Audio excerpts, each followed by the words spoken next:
4 days ago, Microsoft disclosed a critical vulnerability in their Azure MCP server. CVSS score of 9.1. That's near the top of the scale.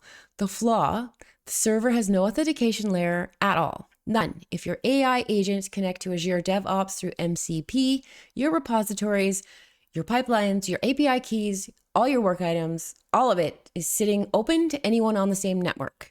No credentials required, no patch is available yet.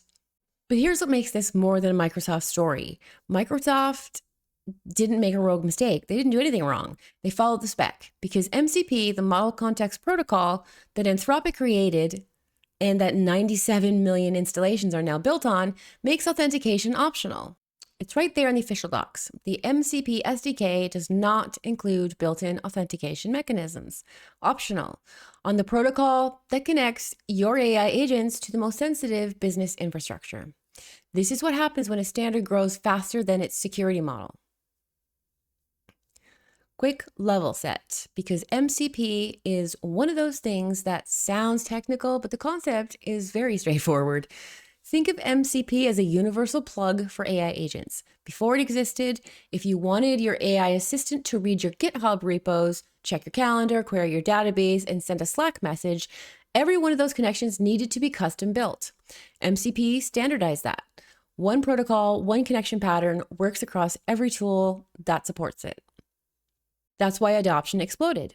97 million installs in March 2026 alone. Every major AI provider now ships MCP-compatible tooling. Cursor uses it, Claude uses it, Windsurf uses it. If you connect an AI agent to anything, a database, a code repo, a project management tool, there's a real chance MCP is the bridge. And because MCP servers run with whatever permissions your AI system has, they're not sandboxed, they're not limited. A vulnerable MCP server isn't just a problem for that one tool, it's a problem for everything that tool can touch. So here's the scope of what's accumulated. Between January and February this year, security researchers filed over 30 CVEs targeting MCP servers, clients, and infrastructure. Not over years, over 60 days. And the vulnerabilities weren't exotic 0 days that required a genius-level exploitation. They were basic gaps, missing input validation, absent authentication, blind trust in tool descriptions. A survey of 2,614 MCP implementations found that 82% have file operations vulnerable to path traversal attacks. 2/3 have some form of code injection risk. Over 1/3 are susceptible to command injection. Every one of those categories has a confirmed CVE with a public exploit already. In April, a researcher publicly demonstrated 3 distinct MCP vulnerabilities with working proof of concept code, including a cross-tool hijacking exploit. That's where an attacker uses one compromised MCP tool as a stepping stone to hijack a completely separate tool in the same agent environment. There's also a category called tool poisoning. MCP servers expose tool descriptions, plain text that tells your AI agent what each tool does and when to use it. If an attacker can modify or replace that description, they can trick your agent into taking actions it was never supposed to take. Not through the model, through the instructions the model is given about what the tools do. And separately, Adversa AI's red team found that Claude Code's deny rules, the security rules that tell the agent what it's not allowed to do, silently stop working after 50 subcommands in a session. The fix exists in Anthropic's code base. It hasn't shipped. Now back to Azure specifically, because the detail here matters for your threat model. The Azure MPC server handles Azure DevOps, work items, repository, pipelines, pull requests, CVE-2026-32211. Means an attacker who can reach the server over the network can read your configuration details, API keys, authentication tokens, and project data without any credentials. The researchers who flagged it noted 2 additional red flags before the CVE was even filed. The package is published by a personal NPM account with no provenance attestations, and the install script modifies NPM configuration, a documented supply chain attack vector. Microsoft has published mitigation guidance, but the patch is still pending. Here's the part that matters most for how you think about this. Anthropic created the MCP. They built it to grow fast, open standard, easy adoption, get it everywhere. That worked. 97 million installs, every major provider on board. It's genuinely become the default way agents connect to tools. But when Anthropic wrote the spec, they left authentication up to each individual MCP server implementation. The reasoning is understandable. They wanted flexibility. They didn't want to mandate a specific auth approach that might not fit every use case. The result is that security became optional, and when security is optional, a lot of implementations skip it, not out of malice, out of speed. Microsoft is one of the most well-resourced engineering organizations on the planet. They shipped a CVSS 9.1 server with no auth.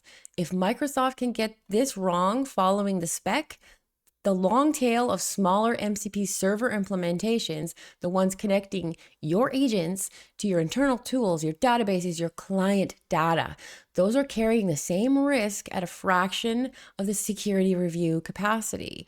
The researchers who analyze this put it plainly. If Anthropic gets it wrong in their own official MCP reference implementation, then everyone can get it wrong. That's where we are. For builders specifically, and this is the part I want you to actually do something with, the MCP ecosystem right now looks a lot like NPM looked before the supply chain attacks became a regular headline. Thousands of packages, fast adoption, minimal vetting, optional security. You know how that story went. Here's my take and 3 things worth doing or thinking about at the very least. MCP is genuinely useful. I'm not saying stop using it. Obviously, I'm saying use it the way you'd use any infrastructure that's growing faster than the security model, with eyes open and a short checklist. Number 1, audit the MCP servers you're actually running. Claude Desktop, Cursor, Windsurf. Open your MCP config file and read what's connected. If you don't recognize a server, find out what it does and what permissions it has before your agent runs it again. 2, if you're using the Azure MCP Server for Azure DevOps at Azure-DevOps/MCP, treat it as unpatched until Microsoft confirms the fix is live. Microsoft's mitigation guidance is linked in the description. Follow it now. Don't wait for the patch. 3, before you install any new MCP server, run a basic check. Who published it? Does it have provenance attestations? Does the install script do anything unexpected? There's a free open source scanner called MCP Scan. Install it with UVX MCP Scan. It reads your MCP config, connects to each server, and checks tool descriptions for poisoning indicators. Under 30 seconds, worth running. The pattern with MCP security is the same pattern we saw with supply chain attacks last week. The infrastructure everyone is building on was optimized for adoption, not for defense.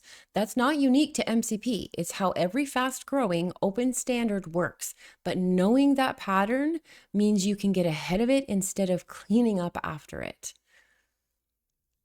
So, if you made it this far, thank you for sticking around and watching the video.